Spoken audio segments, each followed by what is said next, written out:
시작.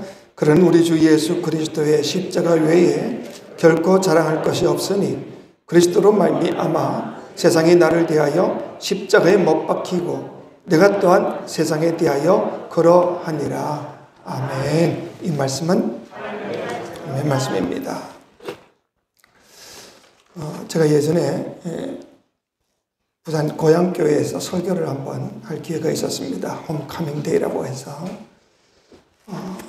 그때 설교 제목을 리셋 인생이라고 잡았습니다.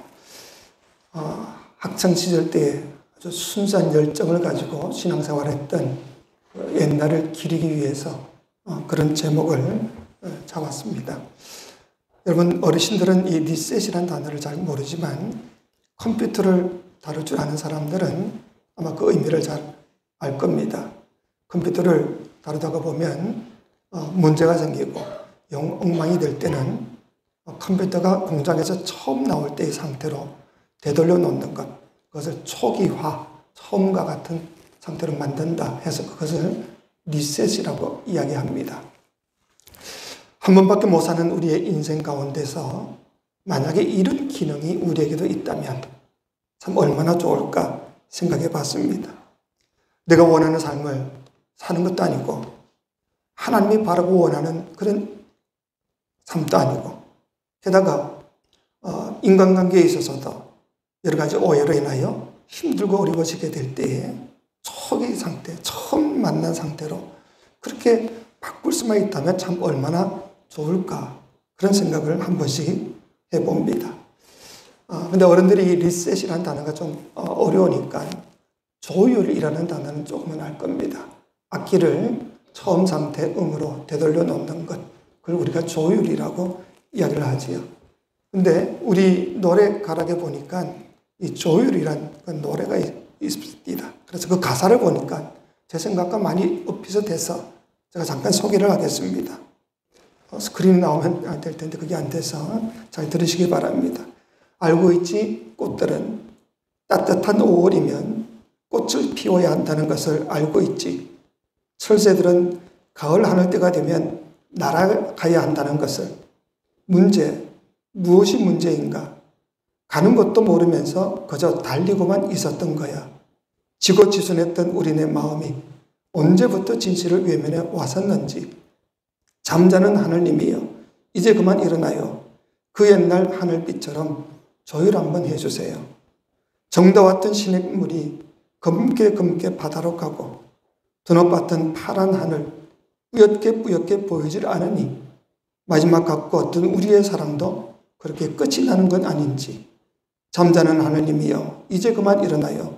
그 옛날 하늘빛처럼 조율 한번 해주세요. 잠자는 하늘님이여 이제 그만 일어나요. 그 옛날 하늘빛처럼 조율 한번 해주세요.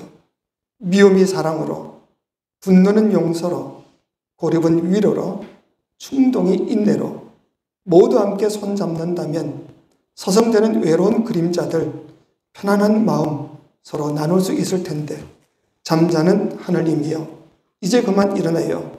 그 옛날 하늘빛처럼 조율 한번 해주세요. 물론 기독교적인 용어도 아니고 그런 표현도 아니지만 그 내용만큼만은 어쩌면 성경적인 내용일 수도 있겠다. 저는 그렇게 생각을 해봅니다.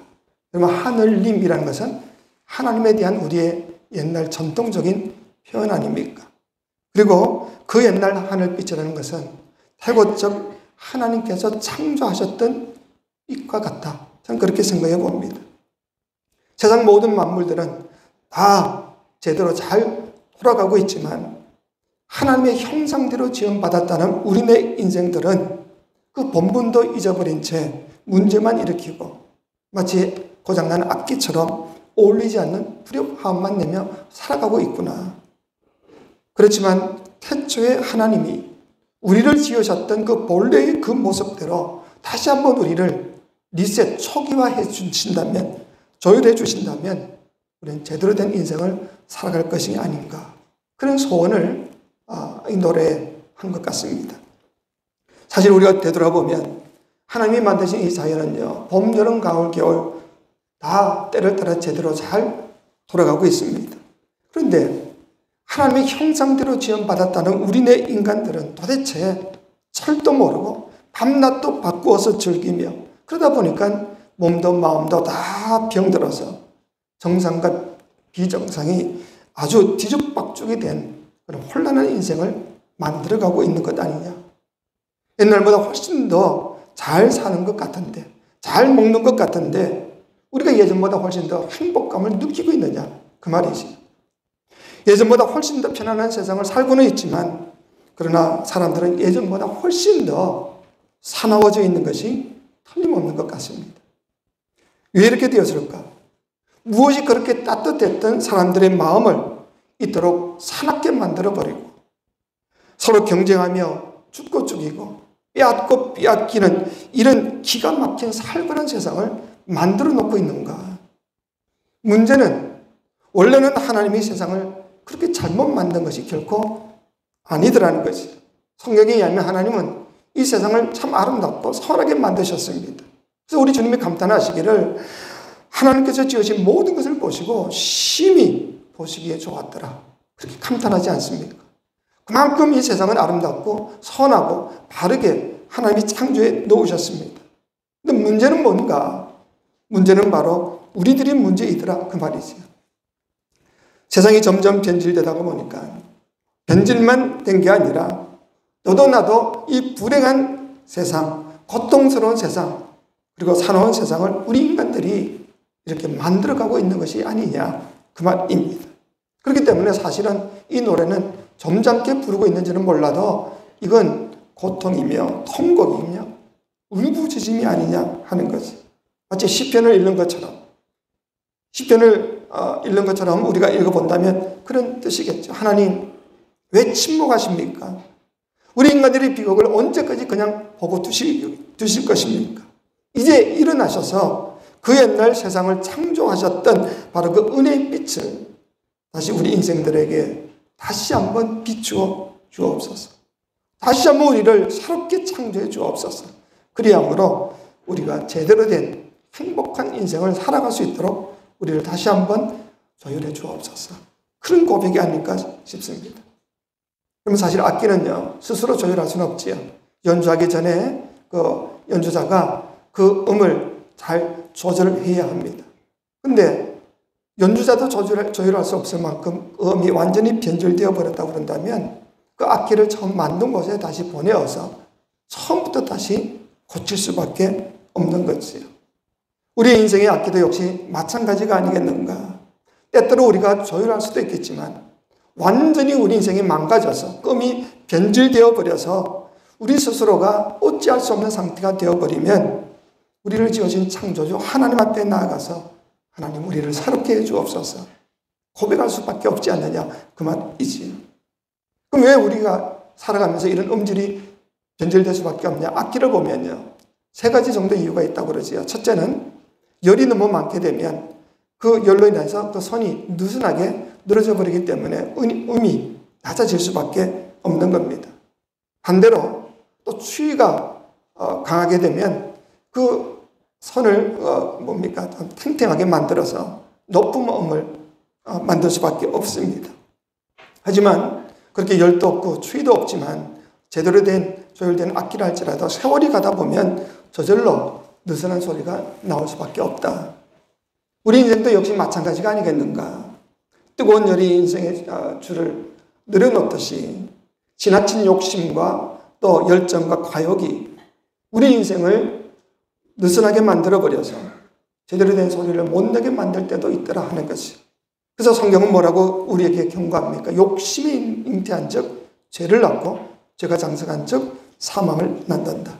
바로 우리의 과욕, 그 잘못된 열심이 우리를 힘들게 만들 수도 있더라 하는 거지.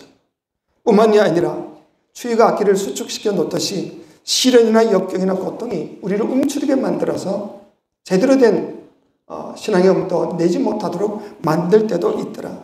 그래서 하나님은 언제까지입니까? 나를 영원히 잊으셨나이까? 주의 얼굴을 언제까지 나에게 숨기시겠습니까? 그런 비명을 지를 수밖에 없더라 그 말이지. 역경과 고난 중에 있는 자들은 이런 비명을 지를 수밖에 없는 겁니다.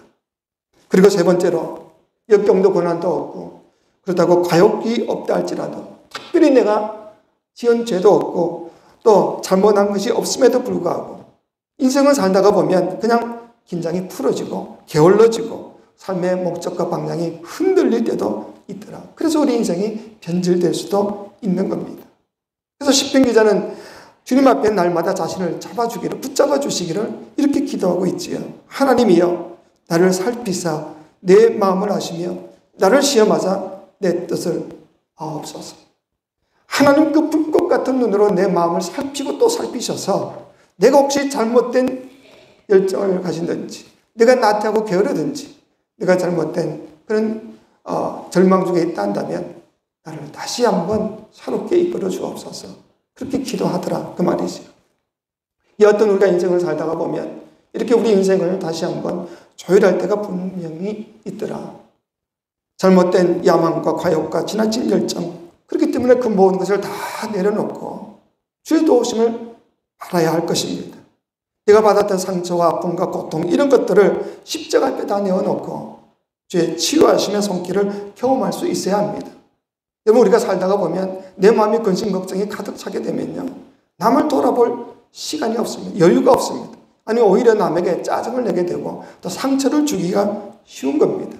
그렇기 때문에 먼저 내 속의 상처를 치유할 수가 있어야 하는 거죠.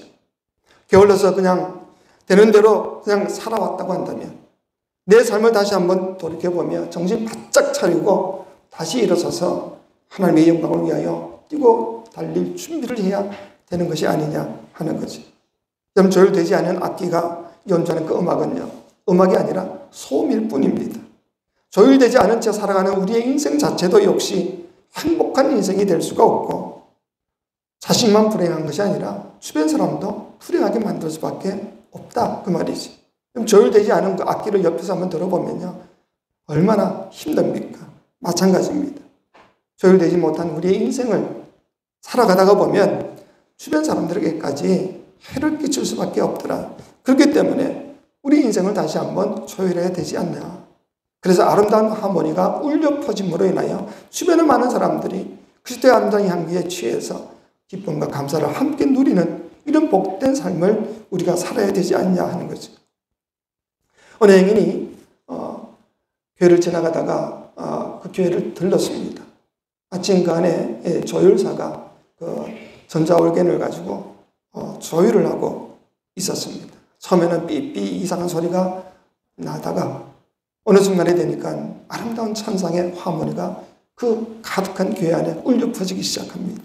마술 같은 그 일을 보면서 이 사람이 참 대단하구나. 그래서 조율사에게 가서 물었습니다. 아니 그 많은 건반의 음들을 어떻게 그렇게 조율할 수가 있습니까?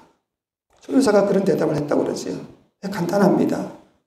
이 많은 건반의 음들을 한꺼번에 조절하려고 그러면 저는 할 수가 없습니다. 방법이 없습니다. 하지만 기본은 기본 하나만 딱 잡아놓으면 그 다음에는 그 기본 음을 기준으로 맞춰 나가기 시작하면 다 맞출 수가 있습니다. 여러분 우리네 인생살이가 참 얼마나 복잡합니까? 복잡한 정도가 아니라 혼잡스럽습니다. 세상에 문제 아닌 것이 없지요. 걱정거리 아닌 것이 없습니다. 돈 문제, 건강 문제, 인간관계 문제, 자식들의 문제, 노후 걱정 뭐 여러 가지 모든 것들을 두고 생각해 보면 머리가 복잡할 수밖에 없습니다. 신경 쓸 것이 한두 가지가 아니죠. 근데 그 모든 것들을 한꺼번에 다 뒤섞어서 내가 고민하면 미칠 수밖에 없을 겁니다. 그게 우리 인생입니다. 그리고 그 모든 것들을 한꺼번에 다 고쳐보려고 달려들다가는 어떤 문제도 해결할 수가 없지요. 하지만 기본 하나만 잡아놓으면 다른 것은 다 조율할 수 있듯이 우리 인생에 있어서도 기본적인 것을 하나만 갖추어 놓으면 나머지 모든 것은 다 정리할 수가 있다. 그 말입니다. 그 기본이 뭐냐? 우리의 삶의 신앙인의 기본이 뭐냐? 그게 바로 십자가임을 믿으시기 바랍니다. 이 십자가는 우리 신앙인들이 때때로 잃어버리는 신앙의 기본을 되찾아주는 하나님의 선물이며 내 삶의 기준이 된다. 그 말이지. 사도 바울은 오늘 그래서 본문에서 이렇게 말하지요. 그러나 내게는 우리 주 예수 그리스도의 십자가 외에 결코 자랑할 것이 없으니 그리스도로 말미암아 세상이 나를 대하여 십자가에 못 박히고 내가 또한 세상을 대하여 그러하니라. 나는 세상을 향하여서 이미 십자가에 죽었다. 그렇기 때문에 나는 오직 십자가의 주 예수 그리스도만을 사랑하며 살 것이다. 그런 고백을 하죠. 그런데 사실 사도 바울에게는요, 얼마나 자랑할 것이 많았습니까? 헬라 철학의 본 고향인 다수에서 자라서 모든 학문에 정통했던 사람입니다. 청소년 시절에는 예루살렘으로 유학을 가서 가말리엘이라고 하는 대학자 밑에서 율법을 제대로 공부를 했었습니다. 그래서 바리새인 중에 바리새인이요, 또 베냐민 지파 사람이었습니다. 얼마든지 자랑할 것이 많았던 사람이지요. 하지만 그가 십자가의 예수를 만난 다음, 그 십자가의 참된 의미를 깨닫고 난 다음 싹 다 바뀌었습니다. 나는 이제 십자가의 예수 그리스도 그분 외에는 자랑치 않겠다. 왜? 나는 세상 모든 것이 다 헛된 것임을 알았고 나는 그 세상에 대해서 이미 죽어버렸기 때문에 그렇다. 그래서 갈라디아 2장 20절에서 이런 선언을 하지요. 내가 그리스도와 함께 십자가에 못 박혔나니 그런 적이 이제는 내가 사는 것이 아니요 오직 내 안에 그리스도께서 사시는 것이라. 이제 내가 육체 가운데 사는 것은 나를 사랑하사 나를 위하여 자기 자신을 버리신 하나님의 아들을 믿는 믿음 안에서 사는 것이라. 그 십자가의 의미를 깨닫고 나니까 자신보다 더 사랑하는 하나님의 사랑의 원천이 십자가이더라. 그래서 그 십자가 때문에 세상을 살아가고 십자가 때문에 또 그 사명을 가질 수가 있었다 고백합니다. 십자가 때문에 거듭났고 십자가 때문에 복음을 전하다가 십자가 때문에 그는 기꺼이 죽음의 길을 당당하게 걸어갈 수가 있었다. 그래서 그 십자가는 사도 바울에게 있어서 바로 모든 삶의 기본을 찾아주는 소리굽새와 같았다. 그 말이죠. 아니 기본은 그 자체이고 절대음이었다. 그 말입니다. 예수의 십자가는 그 사랑의 표지이고 성숙함의 목표였습니다. 그래서 그 십자가를 잣대로 삼고 매일같이 매 순간 자신이 그 십자가의 의미에 맞는 삶을 살고 있냐, 죄 보면서 조율하면서 살아갔던 사람이 사도 바울이 아니냐. 그래서 그 십자가는 사도 바울에게 있어서 나침반이요 삶의 기준이었다 하는 겁니다. 십자가 외에는 그래서 다른 어떤 것도 자기는 고민하거나 생각지 않겠다. 십자가에 자기의 옛 자신을 못 박아버리고 십자가에서 다시 태어난 사람으로서 그래서 그는 십자가 이외에는 아무것도 알지 않기로 작정했노라고 고백할 수 있었던 겁니다. 여러분 그건 몰랐던 사람이 아니잖아요. 얼마나 많이 알았던 사람입니까? 수많은 그런 학식과 모든 것을 가지고 있었지만 그게 중요한 게 아니라 자신의 영혼을 살리는 참된 지식 하나면 족하더라 그 말이지. 그렇기 때문에 십자가 이외의 모든 것들은 다 배설물처럼 그렇게 버릴 수가 있었던 겁니다. 우리를 살리시기 위해서 하늘 보좌 버리시고 이 땅에 내려오신 낮아지신 그 예수 그리스도, 그리고 그 모든 사람들을 참된 사랑으로 돌봐주셨고, 그리고 마지막 십자가를 지시기에 힘들고 어려웠지만 그럼에도 불구하고 주의 명령에 순종함으로 그 십자가를 지고 죽으신 그 주님의 사랑, 이 모든 십자가 앞에서 우리가 과연 주장할 것이 뭐가 있냐. 우리의 교만과 우리의 자존심과 체면을 버리고 명예를 버리고 세상 부귀영화 다 버렸던 겁니다. 그리고는 오직 그 십자가만 알고 십자가 정신으로만 살고자 작정했던 것이 바로 사도 바울 아닙니까? 바로 낮아지심과 순종과 자기 희생과 비움과 참된 사랑, 이 모든 것이 바로 십자가의 참된 의미이더라. 그 십자가를 중심으로 우리가 산다 그런다면 내가 주님 안에서 주장할 것이 뭐가 있나? 무엇을 가지고 내가 남들 앞에 교만을 떨 수가 있고 무엇을 가지고 내가 주님 앞에서 내가 낫다고 자랑할 것이 있겠는가? 그 말이지. 그렇기 때문에 이 십자가는 사실은 사도 바울에게만 삶의 기준이 아니라 바로 우리의 삶의 기준도 되어야 됨을 믿으시기 바랍니다. 우리가 십자가를 정말 온전히 믿고 그 십자가만 의지한다 그런다면 내 삶에 해결되지 못할 문제가 과연 뭐가 있냐? 그래서 우리는 날마다 십자가를 붙잡아야 합니다. 이 십자가를 앞에다 놓고 내가 고칠 것은 고치고 버릴 것은 버리고 바꿀 것은 바꿔야 되지 않냐. 그리할 때 십자가를 통하여 부어주시는 하나님의 그 용서와 풍성한 사랑이 우리에게 차고 넘침을 믿으시기 바랍니다. 십자가만 제대로 붙잡는다면 우리 신앙생활은 사실 모든 것을 다 해결할 수가 있더라 그 말이죠. 한 사업가가 교회는 다녔지만 교회보다 세상이 훨씬 더 좋았습니다. 세상 친구들과 어울려서 지내는 사이에 교회와는 점점 멀어지게 됩니다. 사업을 핑계로 자전거 지술에 만취가 되어서 그리고 쾌락을 탐내겠고 오직 성공만을 위해서 뛰고 달렸습니다. 그러던 어느 날 친구와 함께 영동고속도로를 달리다가 무리하게 앞차를 추월하다가 큰 교통사고가 나게 됩니다. 그리고는 죽음의 문턱까지 갔지만 기적적으로 다시 생명을 건지게 됩니다. 그리고 그 병실에서 하나님을 만나게 됩니다. 그래서 지난날에 회개하고 그리고 새로운 결심으로 간증집을 하나 펴냈는데 그 책 제목이 어게인이라는 겁니다. 다시라는 책입니다.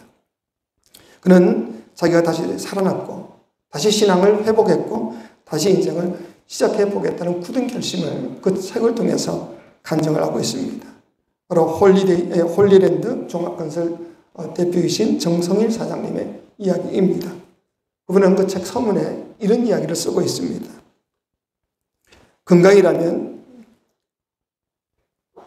누구보다도 자신했던 사람이 있었습니다. 인생을 즐길 줄도 알았습니다. 술집에 가면 최고의 인기를 누리며 밤에 새는 줄도 모른 채 사람들과 어울려 지냈습니다.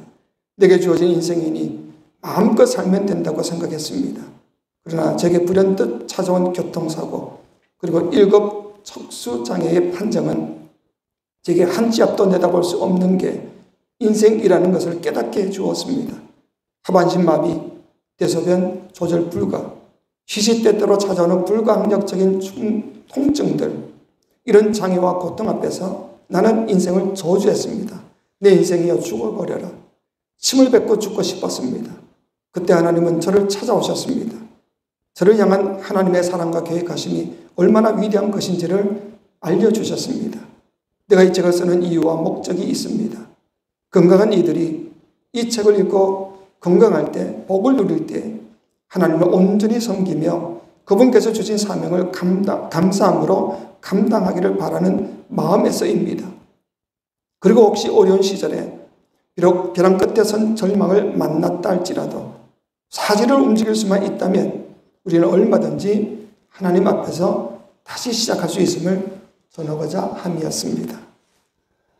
이런 주어진 인생을 살다가 보면 우리는 나도 모르게 변질되기가 쉽습니다. 내가 원했던 삶도 아니고 하나님께서 원하는 삶도 아닌데 그저 세상에 도취되어서 그냥 끌려가다가 보면 그냥 그럭저럭 살다가 보면 내 삶에서 하나님의 거룩한 음료를 잃어버릴 때가 있더라. 내가 왜 사는지 왜 어떻게 살아야 되는지도 모르는 채 그냥 숨가쁘게 뛰고 굴리며 달리다가 사는 이유도 모르는 채 그렇게 서로에게 상처를 주고 또 상처를 받으며 그런 상처투성이의 삶을 우리가 살고 있는 것이 아니냐. 근데 많은 사람들이 인생이란 다 그런 거지 뭐 하면 그냥 포기하며 그렇게 살더라는 거지. 하지만 우리 하나님께서 우리를 창조하신 목적이 그게 아니지 않습니까? 우리가 그냥 그럭저럭 살다가 우리가 그냥 죽어버리는 것이 하나님의 창조의 목적은 아니지 않냐 그 말이지. 하나님께서 나를 이 세상에 보내신 그 이유가 그렇게 서로에게 상처를 주고 상처를 받으며 그렇게 살다가 그냥 죽어서 흙이 되어 버리는 것이 아니지 않냐 그 말이죠. 나를 이 땅에 보내신 그 주의 목적이 분명히 있을 터인데 저는 결코 그런 것이 아니라고 생각을 합니다. 몸도 마음도 영도 인간관계도 아름다운 화음을 내는 행복한 인생을 사는 것이 아니라 시끄러운 잡소리만 내며 주변을 불편하게 만드는 그런 울리는 꽹과리가 되는 내 모습이 되어 있다고 그런다면 우리가 지금이라도 정신을 차려서 내 자신을 하나님 앞에서 조율해야 되지 않겠냐 그 말이지. 자신이 내는 그 모든 소리가 남들에게 얼마나 불편한 소음인지도 모르는 채 고집스럽게 그렇게 살다가는 하나님께서 우리를 사랑하시기 때문에 가끔은 억지로라도 우리를 이끄실 때가 있다는 겁니다. 그래서 우리로 하여금 사업을 망하기도 하고 병원에 누워 있기도 하고 우리를 그렇게 만드시는 그 모든 이유가 뭐냐? 버리려면 그냥 버리면 되는데 그래도 우리를 고쳐서라도 우리를 바른 길로 이끄시기 위해서 우리를 사랑하시기 때문에 우리를 품어주셔서 그 고통 가운데서라도 우리를 바른 길로 이끄시기 위해서 우리를 그렇게 조율하실 때도 있더라 그 말이죠. 그렇기 때문에 우리가 억지로 강제로 조율당하기 전에 우리 스스로가 먼저 하나님 앞에 나와서 내 인생을 고백하는 것이 필요함을 믿으시기 바랍니다. 하나님의 도움의 손길을 우리가 먼저 구해보자 그 말이죠. 그러면 하나님이 온전한 영광 받으실 겁니다. 건강과 병듦의 문제가 아니라 잘 살고 못 살고의 문제가 아니라 우리가 정말 하나님의 마음에 꼭 드는 하나님의 마음과 내 마음을 조율을 해서 그분의 뜻대로 살아가기로 우리가 한번 결단해 보자 그 말이죠. 그러면 그동안 우리 주변 사람들의 이맛살을 찌푸리게 했던 우리의 잘못된 인생을 하나님께서 새롭게 조율해 주셔서 정말 아름다운 성도로서의 삶을 살아가게 하심을 믿으시기 바랍니다. 그게 바로 영성훈련이지. 영성훈련 어렵게 생각하지 마십시오. 40일 금식기도 하든지 100일 철야기도 그게 아니라 영성훈련은 다른 것 없습니다. 하나님 아버지의 마음과 내 마음을 맞춰가는 겁니다. 하나님이 가기를 원하시는 곳에 내가 가고 하나님이 멈춰서기를 원할 때 내가 멈춰서는 거지요. 예수의 마음이 가 있는 곳에 내 마음도 가 있는 것이고 예수님이 기뻐하시는 일을 나도 기뻐하고 예수님이 싫어하는 일은 나도 싫어할 줄 아는 것. 이게 바로 영성훈련입니다. 그렇기 때문에 우리는 끊임없이 주님과 나를 조율할 줄 알아야 됩니다. 주의 뜻을 알아야 되고 주의 마음을 헤아릴 줄 알아야 되고 그 뜻대로 우리가 살기를 결단해야 되지 않냐. 매일같이 우리는 우리 자신을 그렇게 맞춰가야 되는 거지. 한 방송국에 어느 산속 깊은 곳에 외따로 양떼를 치고 있는 한 목동으로부터 편지가 한 통 날아왔습니다. 그 편지의 내용이 뭔가 하면 이런 내용입니다. 저는 산 꼭대기에서 홀로 양을 치는 그런 양치기입니다. 근데 저에게 유일한 낙이 하나 있는데 그게 뭔가 하면 제가 가진 이 바이올린을 연주하는 것이 제 인생의 낙입니다. 그런데 너무 오랫동안 이곳에서 연주를 하다 보니 그만 음이 다 망가졌습니다. 그래서 그 방송국에서 피아노로 한번 A라는 음을 한번 땅 쳐주면 그 방송국의 그 소리를 듣고 제가 이 바이올린을 좀 조율할 수 있도록 그렇게 부탁을 드립니다. 그런 편지를 한 겁니다. 저는 이거를 읽으면서 정말 하늘로부터 내려오는 예수 그리스도의 그 음성, 우리 양심을 통하여 내리시는 세미한 그 음성에 우리가 정말 귀를 기울여가면서 내 마음을 조율하면서 살아야 되지 않겠나. 그게 바로 성숙한 그리스도인의 모습이 아닌가. 저는 한번 생각해 봤습니다. 여러분 지금 어떻게 살고 계십니까? 정말 예수 그리스도 그 십자가의 정신 앞에 나는 정말 희생하며 나는 정말 내 자신을 비우며 나는 정말 사랑하며 나는 정말 주님 앞에 순종하며 살고 있는가? 주님의 그 귀한 세미한 음성 앞에서 나는 정말 내 자신을 매일같이 점검하며 살고 있는가? 아니면 그냥 세상의 지혜에서 세상에 바빠서 그냥 그렇게 살고 있는지 우리 자신들을 깊이 한번 살펴봐야 되지 않겠나. 만약에 우리가 그런 온전한 신앙의 음을 갖추지 못하면 내 신앙의 모습은 내 모든 삶의 모습은 오히려 남들에게 폐를 끼치고 시끄러운 꽹과리 소리와 같이 또는 소음과 같이 남들에게 불편함만 줄 수밖에 없을 겁니다. 하나님은 우리에게 요구하시는 것이 무엇인가? 내 신앙의 아름다운 향기를 통해서 주의 많은 사람들에게 그리스도의 향기를 전하는 것이라고 한다면 매일같이 이 십자가 앞에서 이 삶의 기본인 십자가 앞에서 내 자신을 잘 점검하고 그리함으로 언제나 하나님의 영광을 나타내는 저와 여러분 되시기를 주의 이름으로 축원합니다. 살아계신 아버지 하나님, 주의 말씀에 잘 맞춰 조율되었던 우리의 믿음과 확신의 줄들이 세상의 여러 가지 일들로 인하여서 느슨해졌나이다. 주님과의 만남은 아름다운 추억으로만 남아있고 내 마음 속에는 온통 이기심과 부정적인 생각들로 불협화음만 만들고 있는 우리의 인생을 주여 긍휼히 여겨 주옵소서. 이제 주의 마음이 내 마음이 되게 하시고 주의 뜻에 내 뜻을 조율함으로 하나님의 선하신 영광을 나타내는 복된 삶을 살아가는 우리들 되게 도와 주옵소서. 예수님의 이름으로 기도하옵나이다. 아멘.